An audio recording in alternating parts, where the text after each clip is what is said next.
Hi everybody, welcome to our channel Commerce Humanities and Commerce Excellence. Today we are going to start with current affairs for the second month of September, that is from 8th September till 15th of this September 2025. So let's get back to the business. The first question which is going to come is there is 100 years of self-respect movement which was started, and this marks the centenary which was launched in 1925 by E.V. Ramaswamy Periyar in Tamil Nadu. What is self-respect movement? Periyar, inspired by the reformers like Phule and B.R. Ambedkar, इनके अपने publication भी लिखते थे कुडी अरासू and ये he also participated in Viacom Satyagraha which was started with the Satyagraha from Mahatma Gandhi in all over India. So talking about this doctrinal principles, it was outlined in Namathu Kurikal and Thiravitik Kalaka Latyam. What was the main thing? Like he worked for the caste hierarchy. He worked for the Brahmanical dominance. Okay? He wanted to eradicate all these things because there was a problem with the caste system at that particular point of time. Next, he went for rationalism. He went for the promotional thinking, rejection of ritualism. यहाँ पर इन्होंने individual dignity और human rights के ऊपर भी बात करी. Self respect marriages के ऊपर उन्होंने बोला दैट कंडक्ट विदाउट प्रीस्ट और religious rituals. And he also said that self-respect marriage is important. Next, he also talked about the social upliftment.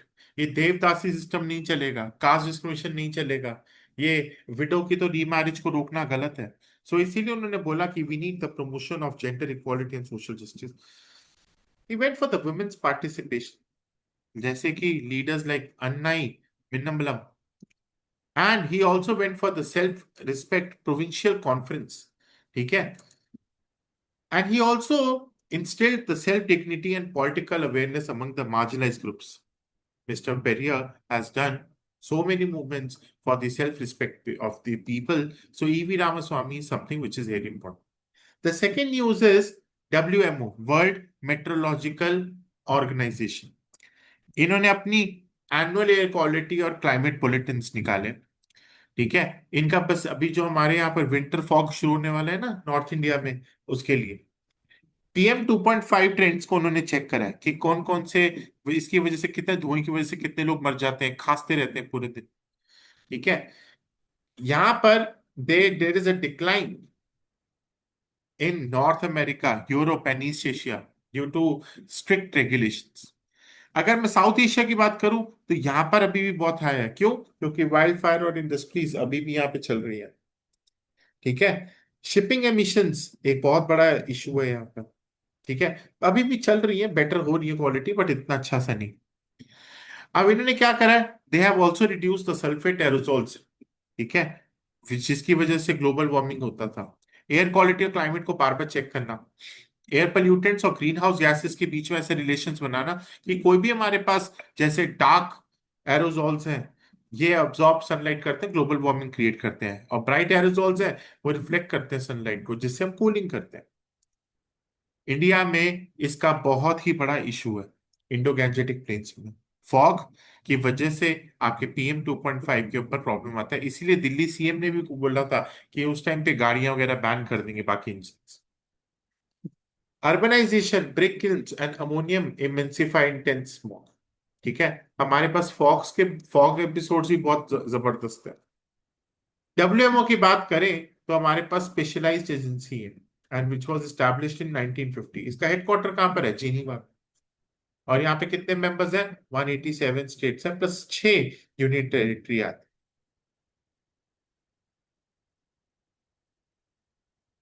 तो let's move to the third news. Technology perspective capability road map चल रहा है हमारे यहाँ. Ministry of defence ने शुरू करा है अपना technology perspective capability road map 2025. ये 15 ईयर का प्लान है जो आपके आर्म फोर्सेस मॉडर्नाइजेशन गोल्स पे हेल्प करेगा. कैसे हम अपनी डिफेंस को सेल्फ रिलायंस बनाने की कोशिश कर रहे हैं. तो आपने देखा भी, यूएसए से सामान मंगवाओ टैरिफ लग जाता है, रशिया से सामान मंगवाओ तो कोई बुरा मान जाता है. इसलिए हमने सोचा है छोड़ो, दुनिया गई भाड़ में, हम लोग शुरू करेंगे अपना self reliance. So this TPCR programme, technology perspective capability road map, ये 2013 से शुरू हुआ है हमारे यहाँ पर. पर तब इतना सक्सेसफुल नहीं हो पाया। पर अब तो भाई हमारे लिए बहुत इंपॉर्टेंट है, क्योंकि अभी आपने देखा ऑपरेशन सिंदूर, हमने रफेल पे भरोसा किया, उसमें भी कहीं ना कहीं धोखा हो गया। हमें लॉन्ग टर्म पर्सपेक्टिव इंडस्ट्रीज के लिए, इंडिजिनाइजेशन के लिए, R&D के लिए आर्म फोर्सेस को देखना बहुत जरूरी है। हमारे AI, क्योंकि आपको पता है वर्ल्ड ही AI का है, रोबोटिक्स, साइबर स्पेस, IT, इन सबको एक साथ अपने साथ लेकर चलना है।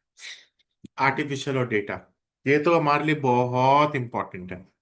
Artificial based, AI based unmanned ground vehicles, ये हमारी माइंड लिंक के लिए बहुत इंपॉर्टेंट है। Deep fake detection software, data analytics, ये आपको पता है ना। अब जो वॉर है ये सीधा मैन टू मैन नहीं खेली जाती, अब तो डेटा से डेटा होता है। ठीक है। RPS, remotely pilot aircraft, drone based mine delivery systems, EW systems, electronic denial bubble, future ready combat vehicle. ठीक है। Radiation detection systems, decontamination systems, naval systems, इन सारी चीजों को हम देखते चलते हैं। Make one government funded projects है, make two industry funded projects है, make three which is developed indigenously. 2018 में लॉन्च हुआ था with support the startups, MSMEs, academia. ठीक है। नेक्स्ट, हमारे पास नेक्स्ट जो क्वेश्चन आता है कि टैक्स फर्म्स बहुत सारे IPR चैलेंजेस फेल कर रहे हैं। What is IPR? IPR से इंटेलेक्चुअल प्रॉपर्टी राइट्स, आपको पता है ना, इस समय AI का जमाना है, तो इंटेलेक्चुअल प्रॉपर्टी राइट्स का रोल बढ़ता जा रहा है। क्यों? क्योंकि हम सब अपना ट्रेडमार्क्स लेना चाहते हैं। एक तो प्रॉब्लम यह है कि AI जनरेटेड में ट्रेनिंग डेटा नहीं है। Using copyrighted works without authorisation, ये एक बहुत बड़ा इशू है। चैट GPT से ले लेते हैं, फिर उसके बाद कॉपीराइट इशू होता है, प्लेजरिज्म आ जाता है। रिस्ट्रिक्टिंग डेटा एक्सेस में slow the AI innovation. Next, can AI be an author, ये क्वेश्चन है। साउथ अफ्रीका ने तो पेटेंट दे दिया AI टूल्स को, बट हमारे इंडिया में अभी तक नहीं हुआ। हमारे लिए जो AI जो टूल्स हैं उसमें हम लोग वो करते हैं कि AI जो आपकी ह्यूमन क्रिएटिविटी को छोड़कर सिर्फ हर चीज कंप्यूटराइज वे में चल रहा है, जिसकी वजह से अगर हम ओवर पेटेंट कर देंगे तो भाई मोनोपोली और ओपन इनोवेशन के लिए कहीं ना कहीं प्रॉब्लम होगा। चलिए, इंडिया के अगर पास्ट के बारे में बात करें तो कॉपीराइट 1957 में पहली बार ह्यूमन ऑथर पे काम किया। उसके बाद अब UK और न्यूजीलैंड ने भी कॉपीराइट्स करा कंप्यूटर जनरेटेड आर्टवर्क्स के लिए। और साउथ अफ्रीका फर्स्ट कंट्री है जिन्होंने AI सिस्टम को पेटेंट दिया है। अब इंडिया क्या बनेगा? इंडिया के ऊपर बात चल रही है, अभी केस चल रहे हैं। ठीक है। ये हमारे पास एक बहुत ही तगड़ी न्यूज है। नेक्स्ट है अंगीकार 2025 campaign. Union ministry of housing इसने शुरू करा अंगीकार 2025। ये प्रधानमंत्री आवास योजना 2.0 के अंदर आता है, which was launched in 2024। उन्होंने कहा था कि हम सबको घर देंगे, मिशन हाउसिंग फॉर ऑल। अंगीकार 2025 कहता है कि हम लोग जो भी बेनिफिट्स है उसके साथ साथ हम कम्युनिटी पार्टिसिपेशन पे भी काम करेंगे, और सिटीजन्स के लिए ये सेंट्रिक डिलीवरी होगी ताकि कोई भी धोखा ना हो सिटीजन्स के साथ। ठीक है। आप लोग UPI के बारे में जानते हैं। 2016 में NPCI ने UPI सिस्टम लॉन्च करा, unified payment interface, after demonetisation. ठीक है। अब NPCI ने अब नई लिमिट्स और नए चार्जेस लगाने शुरू कर दिए। पर ट्रांजैक्शन लिमिट 5 लाख से कर दी, 5 लाख तक कर दी उन्होंने, पहले सिर्फ 1 लाख थी। 24 आवर्स में 10 लाख कर दिए, जो सिर्फ 2 लाख थी।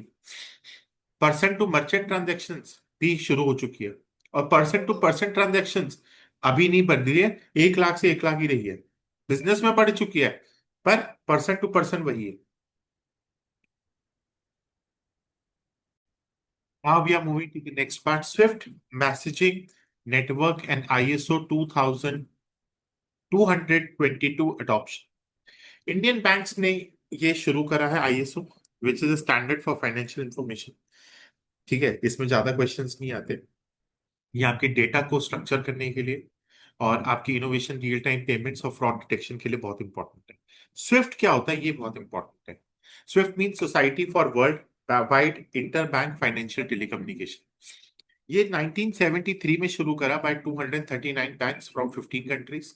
इसका मेन काम है क्रॉस बॉर्डर फाइनेंशियल कम्युनिकेशन के साथ हम एक तरीके से काम करें। देखिए, फॉर एग्जांपल मैं इंडिया में हूँ और मुझे जापान में ट्रांजेक्शन करनी है, तो दे दे pass on that swift number, तो जिससे हमारी बिल्कुल सिक्योर मैसेजिंग नेटवर्क्स में ट्रांसफर हो जाए फाइनेंशियल इंस्टीट्यूशंस को, एक बैंक से दूसरे बैंक में ट्रांसफर होना। पर फ्रॉड भी हुए हैं। अभी आपने रिसेंटली देखा होगा मेहुल चौकसी केस, वो भी एक कई स्विफ्ट नंबर के ऊपर ही हुआ था। स्विफ्ट का हेडक्वार्टर्स बेल्जियम में है और ये 11,000 इंस्टीट्यूशंस को कनेक्ट करता है। नेक्स्ट, पहला दिन खत्म हो चुका है 8 सितंबर। Now will move to the 9 सितंबर। 9 सितंबर जजेस ने शुरू करा। रिसेंटली सुप्रीम कोर्ट जज ने डिस्क्यूट from a bail case after repeated adjournments without explanation. अब ये क्या है? What is recusal? रिक्यूजल का मतलब होता है विड्रॉल ऑफ अ जज from hearing a case due to biasness और द कॉन्फ्लिक्ट ऑफ इंटरेस्ट। देखिए, एक प्रिंसिपल हमेशा याद रखिएगा और ये आपके क्लास में क्वेश्चन आ सकता है। Justice must not only be done but also must be seen to be done. Justice must not only be done but also be seen to be done. देखिए भाई, आपको अपनी जुडिशियल इंडिपेंडेंस और impartiality को हमेशा मेंटेन करना है। ये नहीं कि जजमेंट जज अरे अरे अरे अरे जब सलमान खान साहब आए, नहीं, ऐसे नहीं होता। जज ऐसे नहीं देखते। सलमान खान है उनके लिए नॉर्मल सा बंदा। सलमान खान वो सलमान खान नहीं है। You should maintain public confidence in courts. This is recusal. Recently एक सुप्रीम कोर्ट जज ने रिक्यूजल करा फ्रॉम अ बेल केस क्योंकि बार बार एक जजमेंट क्रिएट थे और यहाँ पे कोई एक्सप्लेनेशन नहीं दे रहे थे। पोजीशन क्या इंडियन लॉ में? No codified rules for recusals. ये एक बहुत बड़ा इशू है हमारे यहाँ। हमारे पास रिक्यूजल होता है ऑटोमेटिक। जज विड्रॉज अपने कॉन्साइंस पे, उनका उनका मन कहता है, ठीक है, कि ऐसा हुआ होगा। Reasonable likelihood of biasness. If a जज recuses, chief justice reallocates case to another bench. यहाँ पे चीफ जस्टिस का रोल बढ़ जाता है। रिक्यूजल के केसेस पहले 3 बार हो चुके हैं। कैसे? Ranjit Thakur versus Union of India, ठीक है। State of West Bengal versus Shivanand Pathak 1998। Supreme Court Advocates on Record Association versus Union of India. United States और यूनाइटेड किंगडम में तो ऐसे वो मान लेते हैं, इंपॉर्टेंट नहीं है। बट इंडिया में इशू क्या है? कोई भी फॉर्मल रूल्स नहीं है रिक्यूजल्स के। हमारे पास मिसयूज रिस्क एक बहुत बड़ा फेवरेबल ब्रांच की तरफ प्रॉब्लम हो रहा है।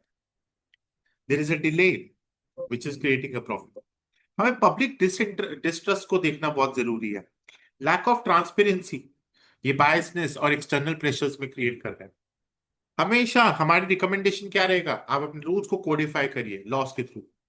रीजंस को रिकॉर्ड करिए ताकि ट्रांसपेरेंसी मेंटेन हो सके। यूनिफॉर्म स्टैंडर्ड्स, फाइनेंशियल कॉन्फ्लिक्ट्स, ये सारी चीजों के साथ हम लोग आगे बढ़े। चलिए, नेक्स्ट टॉपिक जो हमारा आता है वो क्या है? Exemptions for minerals exploration drilling on forest land. Forest advisory committee ने यूनियन एनवायरनमेंट मिनिस्ट्री को बोला कि हमारे पास कुछ एग्जेम्पशंस है, ठीक है। आप मिनरल एक्सप्लोरेशन फॉरेस्ट में ड्रिल नहीं कर सकते क्योंकि आपको पता है फॉरेस्ट हमारे लिए बहुत कितना इंपॉर्टेंट है। Ministry of coals, ministry of mines, इनका लार्ज शेयर है मिनरल रिजर्व्स पर फॉरेस्ट में। बट फॉरेस्ट के लिए कंजर्वेशन एक्ट बहुत इंपॉर्टेंट है क्योंकि आपको याद होगा कि एक मसूरी में केस हुआ था फॉरेस्ट का केस पे, जिसका नाम था चिपको मूवमेंट, और वहां से ही उन्होंने पहली बार बताया forest is very important for the people, ठीक है। सो हमारे पास कुछ लेटेस्ट डिसीजंस हैं जो एग्जेम्पशन है, जो एक्सप्लोरेट करते हैं आपके कोल और क्रिटिकल मिनरल्स को। हम लोगों ने जो अभी रूल्स बनाए हैं वो ये हैं कि 62 से 80 बोरहोल्स हम कर सकते हैं 6 इंचेस तक। वो पहले से 25 बोरहोल्स थे, ठीक है, और 80 शॉर्ट होल्स थे। अब इन्वायरमेंटल सेफ गार्ड्स में ड्रिलिंग हमेशा 9 AM टू 5:30 PM तक हो सकती है ताकि जो है ना, this is the peak wildlife activity आपके रह सके। Boreholes must be cement plug post use. Wildlife के ब्रीडिंग सेंटर्स में तो बिल्कुल नहीं कर सकते आप। इंडेंजर्ड जोन्स में तो बिल्कुल नहीं कर सकते।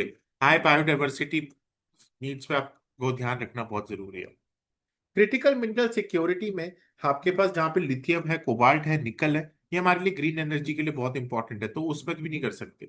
पर इससे फायदा क्या होगा? ईज ऑफ डूइंग बिजनेस होगा क्योंकि हमारे लिए बिजनेस बढ़ेगा। प्राइवेट सेक्टर पार्टिसिपेट करेंगे जिससे माइनिंग्स में भी काम अच्छा इन्वेस्टमेंट हो जाएगा। पर कंसर्न्स इकोलॉजिकल, ये आपको पता है इस समय ऑलरेडी इंडिया कितना पोल्यूशन के साथ और ग्लोबल वार्मिंग के साथ जूझ रहा है। कंपनसेशन में ट्री लॉस बहुत तगड़ा एक रिस्क करेगा। इसीलिए we need strict enforcement. Cement plugging और साइट रिस्टोरेशन को देखना जरूरी है। जैसे ही आप कर लेंगे, आपको सीमेंट लगाना बहुत जरूरी ताकि साइट जो है वो खराब ना हो। आपको सैटेलाइट्स और रिमोट सेंसिंग का पूरा यूज करना है। आपको टेक ड्रिवन एक्सप्लोरेशन यानी ड्रोन्स, जियोफिजिकल इमेजिंग, इन सब का ध्यान रखना है।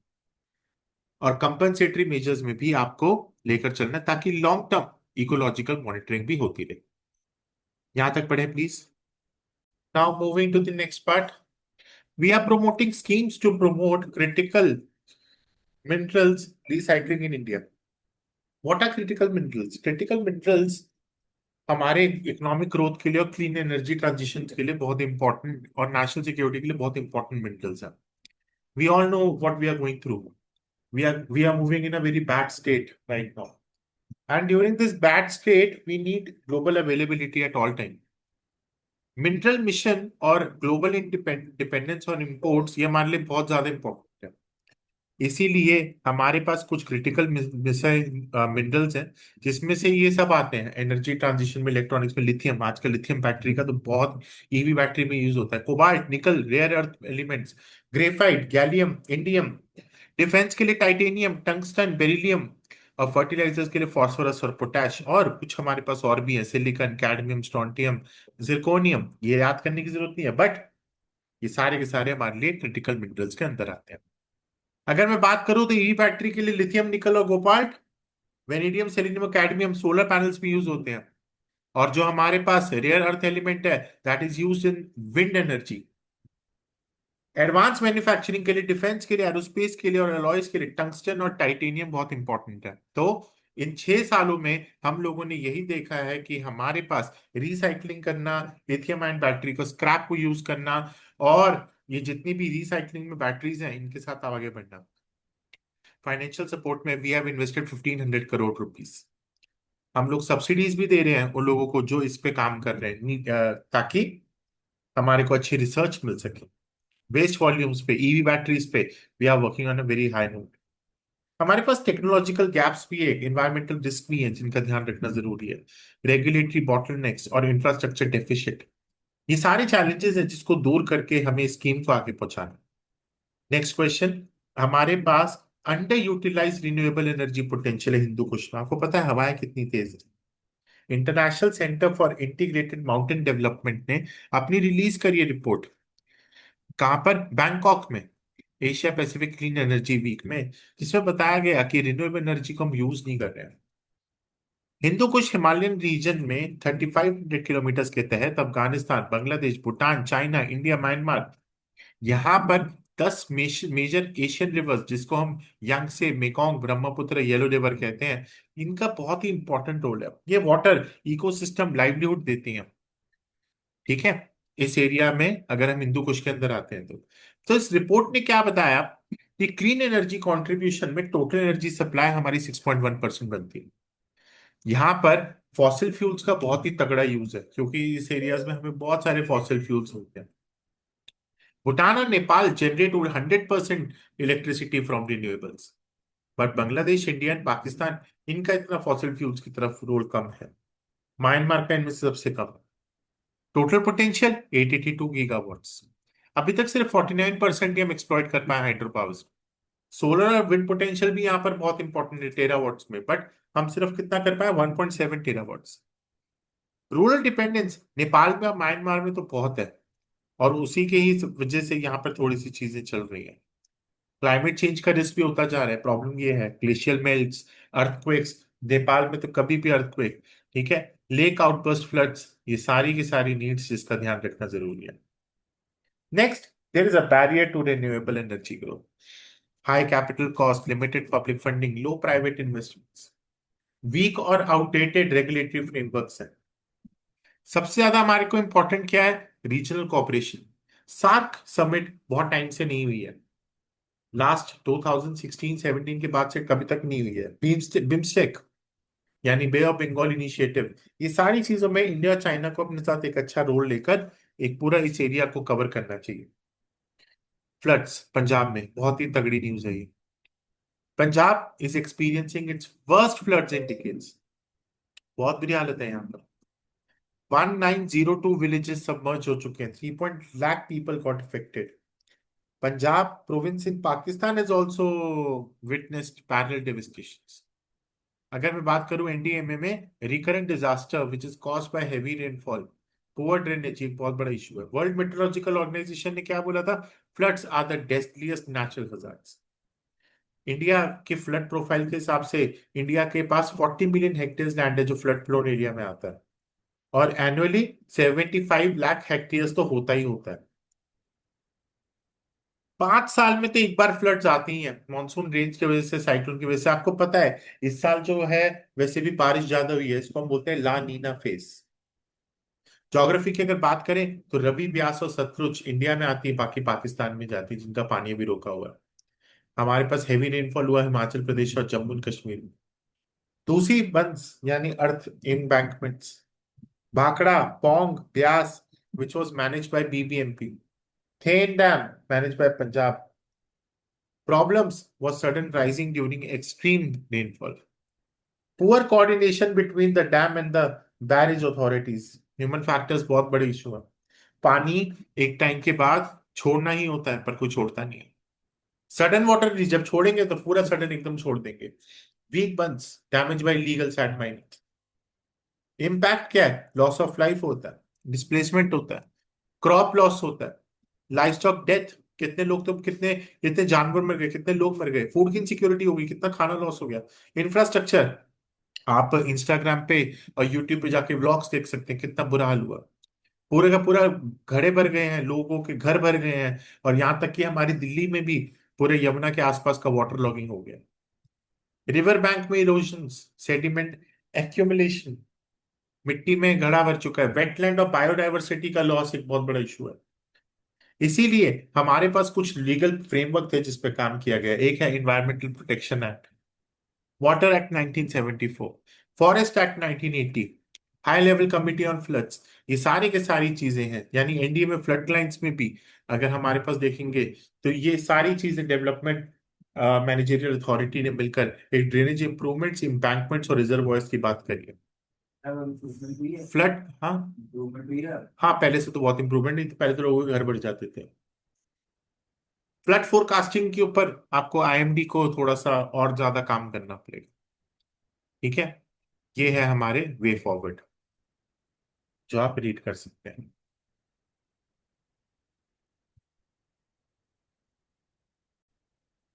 Now we are moving to the next news, that is foreign vendors flag quality gaps in India's nuclear supply chain.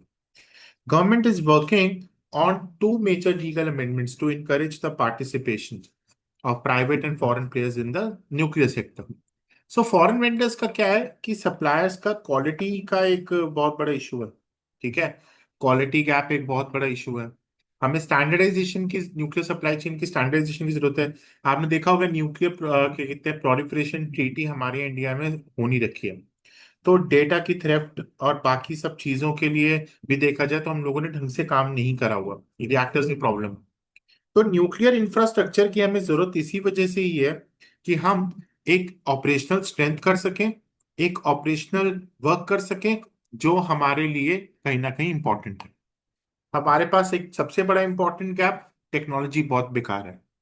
हमारे लिए सबसे बड़ा gap, Jaitapur nuclear power plant को देख लीजिए, अभी तक उसकी लायबिलिटी इश्यूज खत्म नहीं हुए हैं। तो रिफॉर्म्स के लिए हमें एक न्यूक्लियर डैमेज एक्ट प्रॉपर बनाने की जरूरत है, जो हमारे लिए कहीं ना कहीं अच्छा साबित होगा। और हमें स्मॉल मॉड्यूलर रिएक्टर्स की तरफ भी काम करना बहुत ज्यादा इंपॉर्टेंट हो जाता है। ये सारी चीजें हैं जो हमें बताती हैं हमारी न्यूक्लियर ट्रीटीज के बारे में।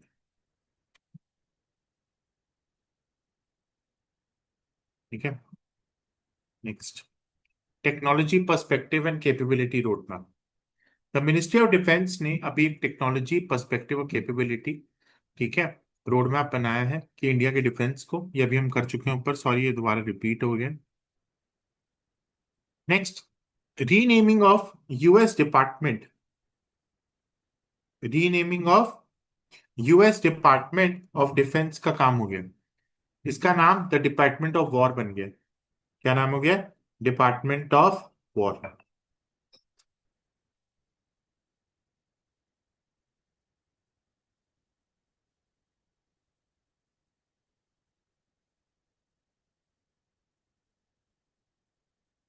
नेक्स्ट, अगर मैं आपसे हिस्टोरिकल क्या कहते हैं इसकी बात करता हूँ, बैकग्राउंड की, डिपार्टमेंट ऑफ वॉर आर 1789 में शुरू हुआ था, आर्मी, नेवी और मरीन कॉर्प्स के थ्रू।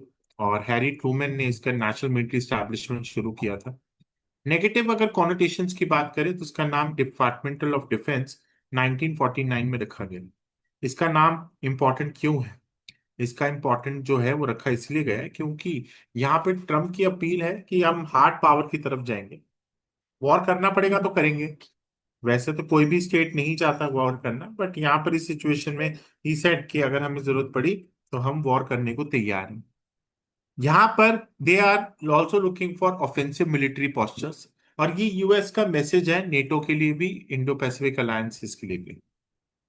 यूएन गवर्नमेंट आपके जेड प्लस सिक्योरिटीज कवर की तरफ बात कर रही है वाइस प्रेसिडेंट के लिए, from Delhi police division to CRPF. Global guidelines के हिसाब से जो होम मिनिस्ट्री है वो एसपीजी स्पेशल प्रोटेक्शन ग्रुप के अंदर आती है। वाइस प्रेसिडेंट को जेड प्लस सिक्योरिटी मिलती है। जेड प्लस सिक्योरिटी में क्या होता है? जेड प्लस सिक्योरिटी में 50% रहते हैं जो शिफ्ट्स में काम करते हैं। रेसिडेंट्स के बाद एसीपीज वगैरह को एक पर्सनल सिक्योरिटी ऑफिसर का एक काम दिया गया है। एक सिक्योरिटी होती है जिसमें 2 पर्सनल होते हैं। वाई सिक्योरिटी होती है 11। Z Y plus security high man power, और जेड सिक्योरिटी 22 पर्सनल और लोकल पुलिसमैन आते हैं। ये बेसिकली वाइस प्रेसिडेंट और प्रेसिडेंट और प्राइम मिनिस्टर्स के लिए बहुत इंपॉर्टेंट हो जाएंगे। Special protection group NSG act, SPG act sorry 1988 में शुरू हुआ था। प्राइम मिनिस्टर्स और इमीडिएट फैमिलीज मेंबर्स को होता है, और अब इसको हम लेकर चल रहे हैं जेड प्लस सिक्योरिटी में। बाकी नेक्स्ट वीडियोस, नेक्स्ट पार्ट में हम बाकी बाकी वीडियोस बनाएंगे। Thank you and have